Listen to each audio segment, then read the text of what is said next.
ସମସ୍ତ ନାମପ୍ରେମୀ ସତ୍ସଙ୍ଗୀ ଶ୍ରଦ୍ଧାଳୁ ଜ୍ଞାନୀ ଗୁଣୀ ସାଧୁ ସୁଜ୍ଞଜନ ତଥା ଭାଗବତ ପ୍ରେମୀମାନଙ୍କୁ ମୋର ସାଦରେ ପ୍ରଣାମ।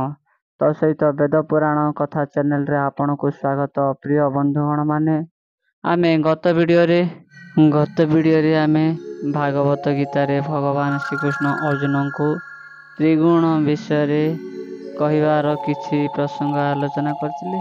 ବର୍ତ୍ତମାନ ତାହାରି ଆଗ ପ୍ରସଙ୍ଗ। ଭଗବାନ ଶ୍ରୀକୃଷ୍ଣ ଅର୍ଜୁନଙ୍କୁ ତିନି ଗୁଣର ଭାବ ବିଷୟରେ କହୁଛନ୍ତି। ହେ ପାର୍ଥ, ସାତ୍ତ୍ୱିକ ଲୋକ ସକଳ ଜୀବଙ୍କୁ ଦୟା କରେ, ଧର୍ମ ବିଷୟରେ ଜ୍ଞାନ ପ୍ରକାଶ କରେ, ତୀର୍ଥ ବ୍ରତ ତପ ତର୍ପଣ ପୂଜା ଆଦି କରେ, ଦେବତା ଓ ବ୍ରାହ୍ମଣମାନଙ୍କୁ ପ୍ରତିଦିନ ସେବେ। ଏମନ୍ତ ସ୍ୱଭାବ ଗୁଣ ଯାହାର ହୃଦୟରେ ଦେଖିବା, ତାହାକୁ ଆମେ ସତ୍ୟବନ୍ତ ପୁରୁଷ ସଂସାରରେ କହିବା। ହେ ଅର୍ଜୁନ, ରଜଗୁଣର ଲୋକମାନେ ସକଳ କର୍ମକୁ ଭାବିକି କରେ, ତାହାର ହୃଦୟରେ ସର୍ବଦା କଳ୍ପନା ପୂରି କରି ରହିଥାଏ। ଏହି ପ୍ରକୃତିର ଲୋକ ସର୍ବଦା ଅଶାନ୍ତରେ ରୁହେ। ଏହି ପ୍ରକାର ଗୁଣ ଯାହା ପାଖରେ ଥାଏ ତାକୁ ରାଜସିକ ଗୁଣ ବୋଲି ଚିହ୍ନିବ। ଅର୍ଜୁନ, ହେ ପାର୍ଥ, ଯେଉଁ ଲୋକ ଜ୍ଞାନପଣ ବହି ଆଗ ବାଦ କରି ବସେ ତାକୁ ହିଁ ତମ ଗୁଣ ବୋଲି ଚିହ୍ନିବ। ଶ୍ରୀକୃଷ୍ଣ ଭଗବାନ କହିଲେ, ହେ ପାର୍ଥ, ଏବେ ଏହି ତିନି ଗୁଣ ଲୋକଙ୍କର ମୃତ୍ୟୁ କଥା କହୁଛି ଶୁଣ। ସତକୁ ଆଶ୍ରୟ କରି ସାତ୍ତ୍ୱିକ ଲୋକମାନେ ପ୍ରାଣ ଛାଡ଼ନ୍ତି। ଏ ସଂସାରରେ ଦେବତାମାନେ ସମସ୍ତଙ୍କର ପ୍ରଭୁ ଅଟନ୍ତି। ସାତ୍ତ୍ୱିକ ଲୋକ ମଲେ ଦେବଗଣରେ ମିଶେ। ରଜଗୁଣୀ ଲୋକମାନେ ଯେତେବେଳେ ମରନ୍ତି ମାନବ ଯୋନିରେ ଜନ୍ମ ନିଅନ୍ତି। କିଏ ପତିତ, କିଏ ଚଣ୍ଡାଳ ଅବା କିଏ ବ୍ରାହ୍ମଣ ହୋଇ ଜନ୍ମ ନିଏ। ଏମାନେ ଜନ୍ମ ନେଇ କାମ ଓ କଳ୍ପନା କରି ଜୀବନକୁ ପୋଷନ୍ତି। ତମଗୁଣୀ ଲୋକମାନେ ଯେତେବେଳେ ମରନ୍ତି ସେମାନେ ଯାଇ ପଶୁ ଯୋନିରେ ଜନ୍ମ ହୁଅନ୍ତି। ସେ ଯାଇ ନୀଚ ଲୋକରେ ଗଣା ହୁଏ। ସ୍ୱର୍ଗ ମଧ୍ୟରେ ତାକୁ ବାସ ନାହିଁ। ହେ ଅର୍ଜୁନ, ଏହି ତିନି ଗୁଣ ଲୋକଙ୍କର ମନ ବିଷୟରେ କହୁଛି ଶୁଣ। ସାତ୍ତ୍ୱିକ ଲୋକଙ୍କର ମନରେ ଜ୍ଞାନ ଓ ଧର୍ମ ଜାତ ହୁଏ। ରଜଗୁଣୀଙ୍କର ମନ ଆୟତ ନୁହେଁ, ସବୁବେଳେ କପଟ ଲୋଭ ପାପ ତା ମନରେ ଜାତ ହୁଏ। ତମ ଗୁଣର ଲୋକମାନଙ୍କର ମନରେ କ୍ରୋଧ ଜାତ ହୁଏ। କ୍ରୋଧରେ ଏହି ଲୋକମାନେ ସ୍ନେହ ଥାଏ। ପ୍ରମାଦ ଅଜ୍ଞାନ ପାପ କର୍ମ ମୋହ ଏମାନଙ୍କର ମନରେ ଜାତ ହୁଏ। ହେ ଅର୍ଜୁନ, ଏହି ତିନି ଗୁଣୀ ଲୋକ ଯେଉଁଠାରେ ବସନ୍ତି ତାହା କହୁଛି, ତାହା ସାବଧାନ ହୋଇ ଶୁଣ। ସାତ୍ତ୍ୱିକ ଲୋକ ସ୍ୱର୍ଗରେ ଯାଇ ବସେ, ଦେବତାମାନଙ୍କ ସହ ଯାଇ। ହେ ଅର୍ଜୁନ, ଏହି ତିନି ଗୁଣୀ ଲୋକ ଯେଉଁଠି ବସନ୍ତି ତାହା କହୁଛି, ତାହା ସାବଧାନ ହୋଇ ଶୁଣ। ସାତ୍ତ୍ୱିକ ଲୋକ ସ୍ୱର୍ଗରେ ଯାଇ ବସେ, ଦେବତାଙ୍କ ସହ ଯାଇ ଭକ୍ତ ଦ୍ୱାରରେ ବସେ। ରଜଗୁଣ ଲୋକ ଯେତେବେଳେ ମରେ ମର୍ତ୍ତ୍ୟରେ ରବିଙ୍କର ତଳେ ଜନ୍ମ ହୁଏ। କିଏ ଶ୍ୱାନ, କିଏ ଚଣ୍ଡାଳ, ବାନର, କୃମି, ହୁଏତ କିଏ ପୁଣ୍ୟ ଫଳରେ ମାନବ ଦେହ ପାଏ। ତମଗୁଣୀ ଲୋକମାନେ ମଲେ ପାତାଳପୁରରେ ଜନ୍ମ ହୁଏ। ଏ ତିନି ଗୁଣରେ ସବୁ ଶରୀର ଗଠନ ହୁଏ। ଏଥିରେ ଆତ୍ମା ଲାଗି କରିଥାଏ। ଏ କଥା ଯିଏ ଜାଣେ ସେ ମୋହର ମହାଭକ୍ତ ଅଟେ। ଅର୍ଜୁନ, ଏଣୁ ହେ ଅର୍ଜୁନ, ଜନ୍ମ ମୃତ୍ୟୁ ଜାରା ଦୁଃଖ ଯେତେ ଅଛି ଏଥିପାଇଁ ତାକୁ ହିଁ କ୍ଲେଶ ଲାଗେ। ଗୁଣାତୀତ ଭାବ ଘେନି ଯେଉଁ ଲୋକ ଥାଏ ତାହାକୁ ଜନ୍ମ ମୃତ୍ୟୁର ଦୁଃଖ ଲାଗେ ନାହିଁ। ଏହି ତିନି ଗୁଣରୁ ଯେଉଁ ଜନ ଅନ୍ତର ଅଟେ ସେ ହିଁ ଏ ସଂସାରରେ ବିଦ୍ୟମାନ ବୋଲି ଲେଖାଯାଏ। ହରିଙ୍କ ମୁଖରୁ ଏହିପରି ଆଜ୍ଞା ପାଇ ଅର୍ଜୁନ କହିଲା, ହେ ଭାବଗ୍ରାହୀ ଶୁଣନ୍ତୁ।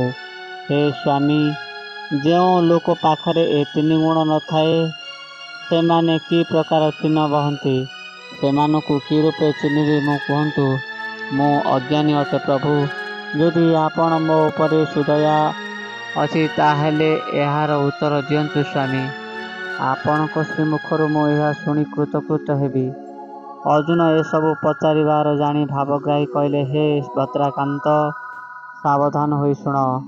ସାତ୍ତ୍ୱିକ ଗୁଣ ପରମ ଅଟନ୍ତି। ରଜଗୁଣ ମାନେ ଯାବତ କଥା ପ୍ରକାଶ କରନ୍ତି।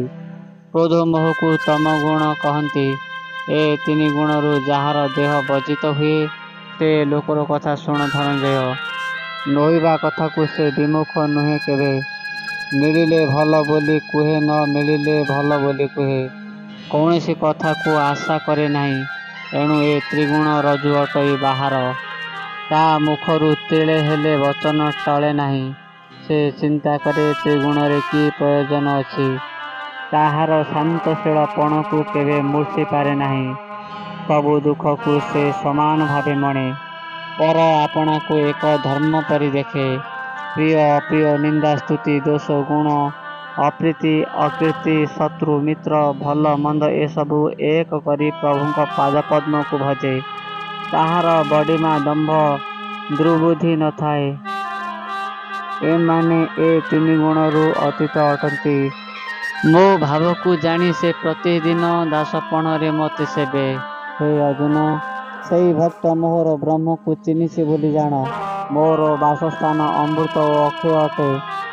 ବ୍ରହ୍ମଜ୍ଞାନ ମୋକ୍ଷ ହେବା ପାଇଁ ମାଳା ଅଟେ। ଅର୍ଜୁନ, ବ୍ରହ୍ମଦେହୀମାନେ ଆନନ୍ଦ ସ୍ୱରୂପ ସଦାଶ୍ରୟୀ ଅଟନ୍ତି। ଅନନ୍ତ ମୂର୍ତ୍ତି ଅଛିଦ୍ର ଭାବେ ସେ ଅଛନ୍ତି। ହେ ଅର୍ଜୁନ, ପ୍ରାଣ ପ୍ରଳୟ କାଳରେ ମୋ ଭକ୍ତ ମୋତେ ତ୍ରିଗୁଣକୁ ଅତିକ୍ରମ କରି ବ୍ରହ୍ମରେ ଲୀନ ହୁଅନ୍ତି। ବ୍ରହ୍ମା ମୁଖରୁ ନାରଦ ଏହି ଗ୍ରନ୍ଥ ଶୁଣିବାରୁ ଏହି ଜ୍ଞାନ ଗୁପ୍ତ ସତ୍ୟଯୁଗ ଠାରୁ ଥିଲା। ଦ୍ୱାପର ଯୁଗରେ ଅର୍ଜୁନ ପୁଣି ପଚାରିବାରୁ ଏହି ଜ୍ଞାନ ଶ୍ରୀକୃଷ୍ଣଙ୍କ ମୁଖାଗ୍ରତେ ପ୍ରାଞ୍ଜଳ ହେଲା। ଶ୍ରୀ ନନ୍ଦିଘୋଷରେ ଶ୍ରୀକୃଷ୍ଣ ମହାପ୍ରଭୁ କୁରୁକ୍ଷେତ୍ର ଭୂମିରେ ଏସବୁ କହିଲେ। ଏକଥା ସଞ୍ଜୟ ମନ୍ତ୍ରୀ ଧୃତରାଷ୍ଟ୍ରଙ୍କ ଆଗରେ କହିଲା। ଏକଥାକୁ ବୈଶମ୍ପାୟନ ଋଷିଙ୍କ ଠାରୁ ଧନଞ୍ଜୟ ରାଜା ଶୁଣିଲେ। ସେଇଠାରୁ ଏକଥା ସଂସାରରେ ଗ୍ରନ୍ଥ ହେଲା। ଭଗବାନ କହିଲେ, ହେ ଅର୍ଜୁନ, ଏବେ ତୁମକୁ 4 ବେଦ ବିଷୟରେ କହିବି। ସଞ୍ଜୟ ମନ୍ତ୍ରୀ କହିଲେ, ହେ ଅନ୍ଧରାଜା, ହରିର ମହିମା ଶୁଣି ତୁମ ପାପ କ୍ଷୟ କର। ଶ୍ରୀ ନନ୍ଦିଘୋଷ ରଥରେ ଏବେ ଚକ୍ରପାଣି ବିଜେ କରିଛନ୍ତି। ଧ୍ୱଜ ଉପରେ କପିକୁଳମଣି ବସିଛନ୍ତି। ଆଗରେ କଳ୍ପାନ୍ତ କ୍ଷୟକାରୀ 4 ବାଜି ସହିତ ରଥରେ ପାଣ୍ଡବ ଚୂଡ଼ାମଣି ବସିଛି। ସେ ରଥରେ ହରି ଅର୍ଜୁନ ମୁଖକୁ ଅନାଇ କହନ୍ତି, ଶିରର ଭାବ ଯାକ ଭାବଗ୍ରାହୀ। ଶ୍ରୀକୃଷ୍ଣ ଭଗବାନ ଅର୍ଜୁନଙ୍କୁ କହୁଛନ୍ତି, ହେ ପାର୍ଥ, ଯାହାର ଅତି ଭାଗ୍ୟ ଥିବ ସେ ହିଁ ମାନବ ଜନ୍ମ ପାଏ। ଗୋବିନ୍ଦଙ୍କର କୃପା ଥିଲେ ସେ ହିଁ ମାନବ ବଳିୟାର ହୁଏ। ଏ ସଂସାର ହେଉଛି ଅନିତ୍ୟ ଓ ବିଡ଼ମ୍ବନା। ଏହାକୁ ଭବସାଗର ବୋଲି କୁହାଯାଏ। ହେ ଅର୍ଜୁନ, ଏହି ସଂସାରରେ ଯେଉଁ ପ୍ରାଣୀମାନେ ଦେହ ବହନ୍ତି ତାଙ୍କ ଦେହକୁ ଅଶ୍ୱତ୍ଥ ବୃକ୍ଷ ସହିତ ତୁଳନା କରାଯାଇଛି। କାଲି କି ନ ରହେ ବୋଲି ନାମ ତାହାର ଅଶ୍ୱତ୍ଥ। ହେ ଅର୍ଜୁନ, ଯିଏ ଆଜି କି କାଲି ମରେ ତାହାର ସବୁ ବ୍ୟର୍ଥ ଅଟେ। ଭୂମି ଉପରେ ଯେତେ ଗଛ ଠିଆ ହୋଇଛନ୍ତି ତା ମୂଳ ତଳକୁ ସବୁ ଅଛି ଦେଖ ଅର୍ଜୁନ। ସେଇ ଗଛ ବୃଦ୍ଧ ହେବା ସମୟରେ ଯେତେ ସାନ ବଡ଼ ଡାଳ ପ୍ରକାଶ କରେ ସେ ସବୁ ବିସ୍ତାର ହୋଇ ବଢ଼େ ଓ କଢ଼ ଧରେ। ସେହି ଗଛ ମୂଳରେ ଯଦି ଜଳ ଦିଆଯାଏ ତେବେ ବୃକ୍ଷର ଅଧିକ ପତ୍ର ଡାଳ ପଲ୍ଲବେ। ହେ ଅର୍ଜୁନ, ଓଲଟ ବୃକ୍ଷ କଥା କହୁଛି ଶୁଣ। ଏହି ଓଲଟ ବୃକ୍ଷଟି ଅଶ୍ୱତ୍ଥ ସ୍ଥାବର ପ୍ରାୟ କେଶ ମଥା ଥାଏ। ଏହି ବୃକ୍ଷର ତଳକୁ ଡାଳ ପତ୍ର ଲମ୍ବିଥାଏ।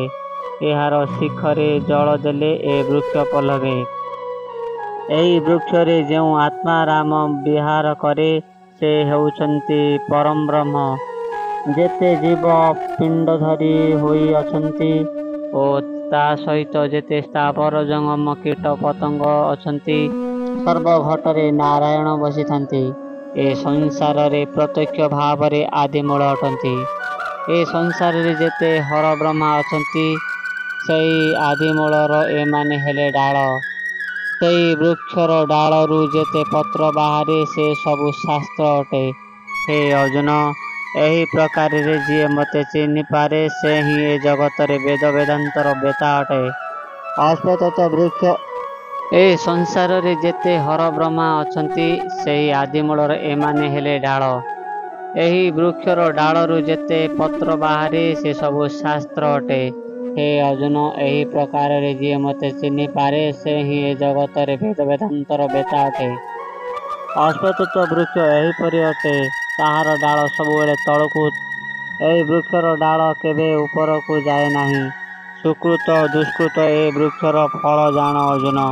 ଏହି ବୃକ୍ଷ ଯେଉଁ ଡାଳ ଲମ୍ବିଥାଏ ସେଇ ଡାଳ ବିଷୟରେ କହୁଛି ଶୁଣ କୁନ୍ତିସୁତ। ଏହାକୁ ଶୁଣିବା ମାତ୍ରେ ଦୃଢ଼ ହୋଇ ତୁ ମୋର। ଏହି ବୃକ୍ଷରେ ଯେଉଁ ଡାଳ ଲମ୍ବିଥାଏ ସେହି ଡାଳ ବିଷୟରେ କହୁଛି ଶୁଣ କୁନ୍ତିସୁତ। ଏହାକୁ ଶୁଣିବା ମାତ୍ରେ ଦୃଢ଼ ହୋଇ ତୁ ମୋତେ ଭଜିବୁ। ସତ ରଜତମ ହେଉଛି ଏ ବୃକ୍ଷର 3 ଡାଳ। ଏ 3 ଡାଳ ବୃକ୍ଷରେ ଥାଏ ଓ ସେହି ବୃକ୍ଷ ଗୋଟିଏ ମୂଳ। ଦେହ ଭିତରେ ଯେତେକ ବିଷୟ ନିଶ୍ଚୟ ଏହି ବୃକ୍ଷରେ ସେମାନେ ପଲ୍ଲବୁ ଥାନ୍ତି। ତା ଭିତରେ ଯେତେ ପ୍ରକୃତିଗଣ ଥାନ୍ତି ବୃକ୍ଷରେ ପଲ୍ଲବୀ ସେମାନେ ନୀତି ବଢ଼ୁଥାନ୍ତି। ସେହି ବୃକ୍ଷର ବାସନା ଭୋଗ ଯୋଗୁଁ ସେ ଗଛରେ ଫୁଲ ଫୁଟି ଶୂନ୍ୟରେ ଫଳେ। ହେ ଅର୍ଜୁନ, ଏ ବୃକ୍ଷର ବିଧାନ ଏହା ଅଟେ। ଏ ବୃକ୍ଷ କେବେ ଆୟତ ନୁହେଁ। ଏଥିପାଇଁ ରବି ତଳେ ଏହାର ନାମ ଅଶ୍ୱତ୍ଥ ନାମ ହେଲା। ଏହି ବୃକ୍ଷକୁ କେବଳ ଜ୍ଞାନ ଗୋଟି ଦୃଢ଼ ଅଟେ। ଯିଏ ଏହାକୁ କମାଇ ପାରେ ସେ ହିଁ ସଂସାରରେ ବଡ଼ ଅଟେ। ଏ ବୃକ୍ଷ ମୂଳରୁ ପାଣିକୁ କେହି ଅନ୍ତ କରିପାରନ୍ତି ନାହିଁ।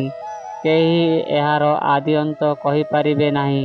ସେହି ବୃକ୍ଷ ମୂଳରେ କିଛି ସଂଲଗ୍ନ ହୋଇନାହିଁ। ବଜ୍ରଠାରୁ ଆହୁରି ଟାଣ ତାହାର ଦେହ ଅଟେ। ମୋ ଭାବ ବଳରେ ଯଦି ସୁସଙ୍ଗ ସଙ୍ଗେ ବସେ ତେବେ ସେ ଅଜାମ୍ର ହୋଇ ସବୁବେଳେ ରୁହେ। ଏହା ନ ହେଲେ କାଳଗଣ ହସ୍ତରେ ଶସ୍ତ୍ର ଧରି ତାହାର ମୂଳକୁ କାଟି ନିପାତ କରିଦିଅନ୍ତି। ଛିଣ୍ଡିଲା ମାତ୍ରେ ବୃକ୍ଷଟି ତଳେ ଯାଇ ପଡ଼ିଯାଏ। ସେହି ବୃକ୍ଷର ଡାଳ ପତ୍ର କୁଆଡ଼େ ଯାଇ ହଜିଯାଏ। ତଥାପି ତାହାର ଯଦି ଜ୍ଞାନରେ ମନେ ଥାଏ ତାହେଲେ ଉହାଡ଼ରେ ହଜିଲେ ମଧ୍ୟ ସେ ବିଷ୍ଣୁ ସ୍ଥାନକୁ ଯାଏ। ଯୋଗ ବଳରେ ସେ ଯଦି ବିଷ୍ଣୁ ସ୍ଥାନ ପାଏ ସେ ଆଉ ବାହୁଡ଼ି ନ ଆସି ବିଷ୍ଣୁଙ୍କ ସ୍ଥାନରେ ରୁହେ। ହେ ଅର୍ଜୁନ, ଜାଣିବା ଲୋକର ଏହିପରି ଗତି ଅଟେ। ସେହି ଲୋକ ପରମାନନ୍ଦ ଭାବେ ନୀତି ଗତି କରେ। ହେ ଅର୍ଜୁନ, ଏ ବୃକ୍ଷ ଗୋଟି ସଂସାରରେ ବିଡ଼ମ୍ବନା ଅଟେ। ତାହାର ସିଂହାଣପଣ କହିଲେ ନ ସରେ।